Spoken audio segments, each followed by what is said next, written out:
Friends, today we will discuss on application of Bernoulli principle. ठीक है, हम लोग बर्नौली प्रिंसिपल के एप्लीकेशन के बारे में आज पढ़ेंगे। देखिए, बर्नौली प्रिंसिपल में पिछले क्लास में जो डेरिवेशन बताया गया था, उस डेरिवेशन में दो इक्वेशन बने थे। एक इक्वेशन जो इस तरीके का था, ये देखिए, ये equation P1 plus half rho V1 square plus rho GH1 plus P equal to P2 plus half rho V2 square plus rho GH2, ये इक्वेशन। और इसी इक्वेशन को हम अगर जनरलाइज कर दें तो ये इक्वेशन ऐसे भी लिखा जा सकता है। ठीक है, ये दो इक्वेशन जो है कल हम लोग इसी पे डेरिवेशन पे बात किए थे।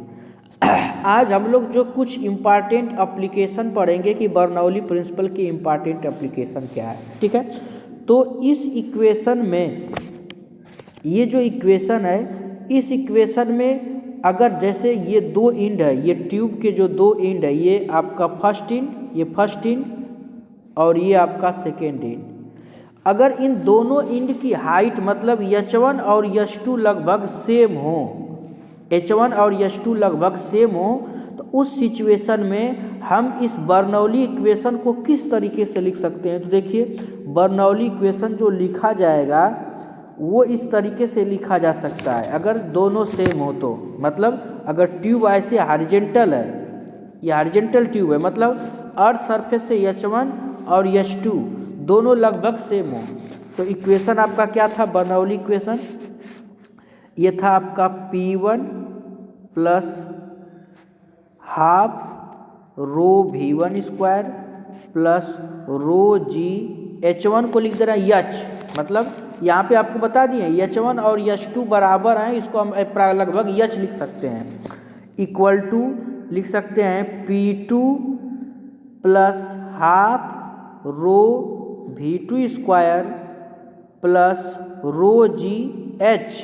ठीक है, यहाँ पे हम क्या करेंगे कि रो GH दोनों साइड में है तो ये कैंसिल हो जाएगा, रो GH से रो GH कैंसिल हो गया, तो आपको मिलेगा क्या यहाँ पे, तो यहाँ पे मिलेगा आपको P1 plus half rho V1 square equal to P2 plus half rho V2 square.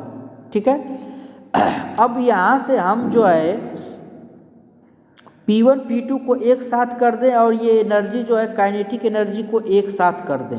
ठीक, तो हमें एक रिलेशन यहाँ पे मिलेगा, ये रिलेशन इस तरीके से हो जाएगा P1 minus P2 equal to half, या फिर इस इक्वेशन को ऐसे भी लिख सकते हैं, इसको जनरलाइज करेंगे इस इक्वेशन को, तो ये इक्वेशन लिखा जाएगा इस तरीके से, इसको जनरलाइज करेंगे तो ये इक्वेशन लिखा जाएगा P plus half rho V square equal to constant.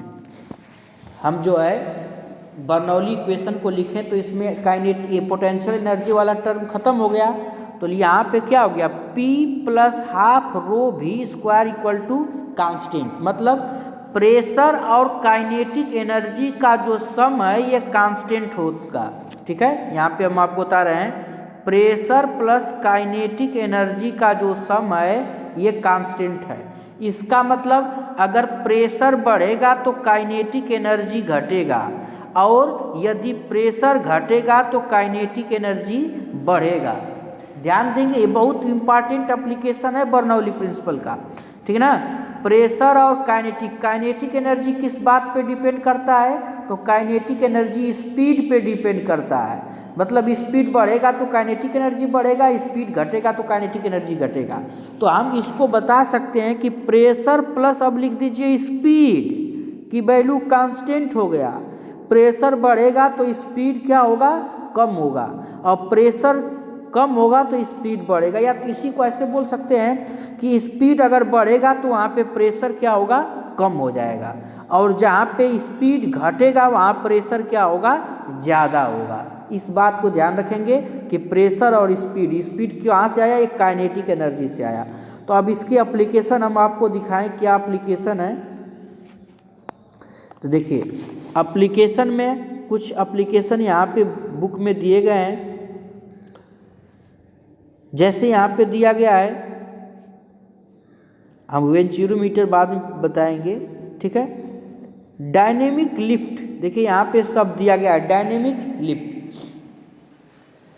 करा कि बाल मूविंग विदाउट स्पिन, ठीक है ना। जैसे कि यहाँ पे कई चीज़ें दिया हुआ है, चलिए हम आपको कुछ चीज़ें अपने से बता रहे हैं कि इसका एप्लीकेशन किस तरीके से होगा, ठीक है। तो एप्लीकेशन में एक चीज़ ये देखेंगे, जैसे कि हम बता रहे हैं आपको एप्लीकेशन में, ट्रेन, अगर ये ट्रेन या बस जब तेज़ी से चलते हैं, ट्रेन या बस जब तेज़ी से चलते हैं तो आसपास के जो डस्ट पार्टिकल होते हैं या फिर जो भी खरपतवार जो भी कुछ होता है वो क्या होता है, ट्रेन के तरफ अट्रैक्ट होता है, ट्रेन के तरफ अट्रैक्ट होता है या बस के तरफ जाता है। मतलब ऐसा लगता है कि वो सब जो है डस्ट पार्टिकल को वो ट्रेन अपने तरफ खींच रहा है या बस अपने तरफ खींच रहा है। कब? जब वो अपने रास्ते पे बहुत तेज़ी से जाता है। क्या होता है, देखिए इस चीज़ को समझेंगे इस तरीके से,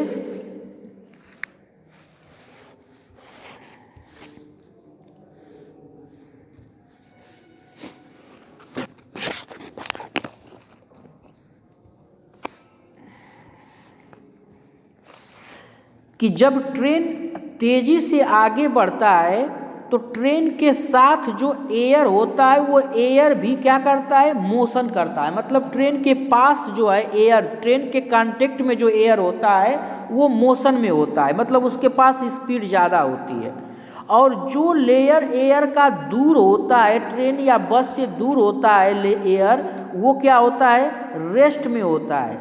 तो ये दूर वाला जो पार्ट है यहाँ पे स्पीड कम है और ये ट्रेन के पास स्पीड एयर की क्या है, ज़्यादा है। तो बर्नौली प्रिंसिपल अप्लाई करेंगे तो जहाँ स्पीड कम है, लेस स्पीड है, यहाँ पे प्रेशर क्या होगा, यहाँ पे प्रेशर ज़्यादा हो जाएगा, मोर प्रेशर होगा यहाँ पे। तो यहाँ प्रेशर ज़्यादा हो गया, ट्रेन के पास जो है स्पीड क्या है, बहुत ज़्यादा है, मोर स्पीड है।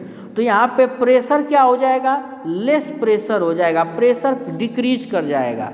तो यहाँ पे स्पीड ज़्यादा होने से, ट्रेन के पास स्पीड ज़्यादा होने से प्रेशर क्या हो गया, वो प्रेशर कम हो गया। और ट्रेन से जब हम दूर जाएंगे तो यहाँ एयर रेस्ट में है तो स्पीड जीरो है तो प्रेशर ज़्यादा होगा। तो इस तरीके से जो भी पार्टिकल्स होते हैं, डस्ट पार्टिकल या जो भी ऑब्जेक्ट होते हैं, वो हाई प्रेशर से लो प्रेशर के तरफ मोशन करने लगते हैं, हाई प्रेशर से लो प्रेशर की तरफ जाने लगते हैं, ठीक है। क्यों? क्योंकि जहाँ स्पीड ज़्यादा होगा उधर क्या होगा, प्रेशर कम होगा।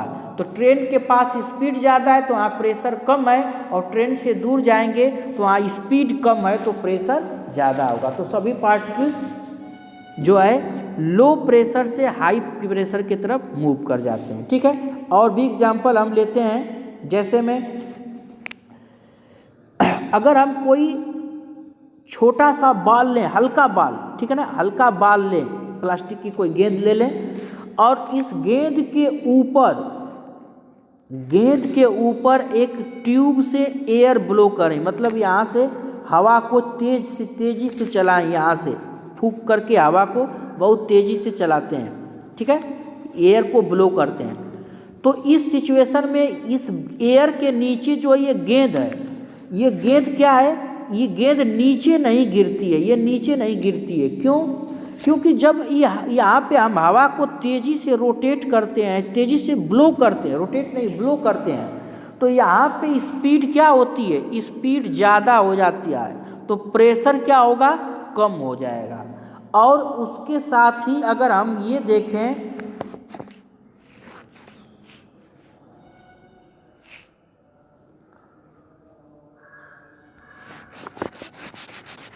और उसके साथ ही अगर हम ये देखते हैं कि जो नीचे का एयर है, ये एयर जो है यहाँ पे एयर रेस्ट में है तो यहाँ पे प्रेशर क्या हो गया, ज़्यादा हो गया।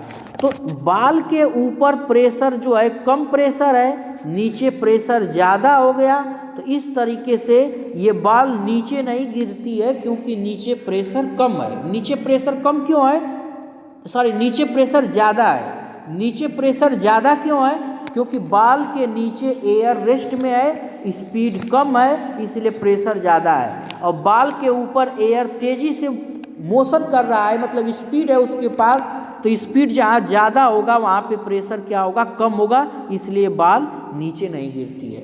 और भी एप्लीकेशन हम बता दें, जैसे जब हवा बहुत तेज़ चलती है, आंधी के समय मैं बात कर रहा हूँ, जब आंधी आ जाए, हवा बहुत तेज़ चलती है, तो उस कंडीशन में क्या होता है कि जो छत, जो मतलब ये सीट रखा जाता है, करकट जिसको बोलते हैं, सीट या करकट जो होता है घर पे रखे जाते हैं, वो उड़ जाते हैं। क्यों, जैसे ये सीट है, इस सीट के अंदर घर है, रूम है, कमरा, कमरे में हवा क्या है, रेस्ट में है, तो जब हवा रेस्ट में है तो कमरे के अंदर प्रेशर क्या होगा, बहुत ज़्यादा होगा, कमरे के अंदर प्रेशर बहुत ज़्यादा होगा।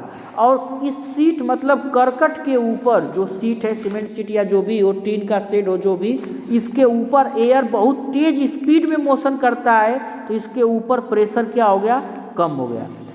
तो जहाँ पे एयर रेस्ट में वहाँ प्रेशर बहुत ज़्यादा हो गया, और ऊपर का एयर मोशन में है तो ऊपर का प्रेशर बहुत कम हो गया। इसलिए ये जो सीट है, शेड है, टीन शेड, ये टीन शेड हाई प्रेशर से लो प्रेशर की तरफ मोशन करता है, और इस तरीके से टीन शेड उड़ जाता है। ठीक है, ये चीज़। और भी एप्लीकेशन हम आपको बता दें, जैसे हम पाते हैं कि जो क्रिकेटर स्पिन मतलब गेंद को क्या करता है कि हवा में मूव कराता है। तो क्रिकेटर हवा में गेंद को कैसे मूव कराता है, जैसे गेंद है, ये गेंद का एक पार्ट है, जैसे बीच से ये देखिए जो बाल होता है, क्रिकेट जो इंटरनेशनल क्रिकेट होता है वो लेदर की बाल होती है, बीच में जो है सिलाई की गई रहती है। तो क्रिकेटर क्या करते हैं, एक बालर क्या करता है कि गेंद के आधे पार्ट को वो जो है रगड़ करके साफ करता है, एक पार्ट को रगड़ के साफ करता है, दूसरे पार्ट को क्या कर देता है, उसी तरीके से जो है छोड़ देता है। तो जब एक पार्ट चमकीला हो जाता है और दूसरा पार्ट जो है रफ रहता है, ये रफ है, रफ पार्ट, और ये स्मूथ हो गया क्योंकि इसको रगड़ा जा रहा है बार बार, ये स्मूथ पार्ट है। ठीक ना। तो जब इस गेंद को जब बॉलर फेंकता है, बॉलिंग करता है, उसको फेंकता है, तो गेंद को घुमा देता है। जब गेंद रोटेट करती है तो जिधर रफ पार्ट होता है उधर रफ पार्ट अपने साथ एयर को जो है, चूंकि रफ है तो फ्रिक्शन ज़्यादा होगा, कि इधर क्या होगा कि एयर को अपने साथ घुमाने लगता है, एयर को अपने साथ घुमाता है, और जिधर स्मूथ पार्ट होता है उधर एयर स्लिप करने लगता है। तो एयर का स्पीड रफ पार्ट के तरफ ज़्यादा हो जाता है, इधर एयर का स्पीड बहुत ज़्यादा हो जाता है, और यहाँ पे एयर का स्पीड डिक्रीज कर जाता है, बहुत कम होता है, कम एयर का स्पीड। तो जिधर एयर का स्पीड इधर कम होता है, इधर प्रेशर क्या हो गया, ज़्यादा हो गया, और दूसरे साइड जिधर एयर का स्पीड ज़्यादा है उधर प्रेशर क्या हो गया, उधर प्रेशर जो है कम हो गया। जिधर स्पीड कम प्रेशर ज़्यादा, जहाँ स्पीड ज़्यादा वहाँ प्रेशर कम। इस तरीके से ये बॉल जो है हाई प्रेशर से लो प्रेशर की तरफ घूम जाती है, तो इसी को बोलते हैं एयर में स्विंग कराना, एयर में स्विंग कराना। इस तरीके से बहुत सारे जो है एप्लीकेशंस है बर्नौली प्रिंसिपल के। आप सब लोग इन सभी एप्लीकेशन को हेडिंग लिख करके लिखेंगे, ठीक है, और लिख करके हमें फिर सेंड करेंगे। ओके।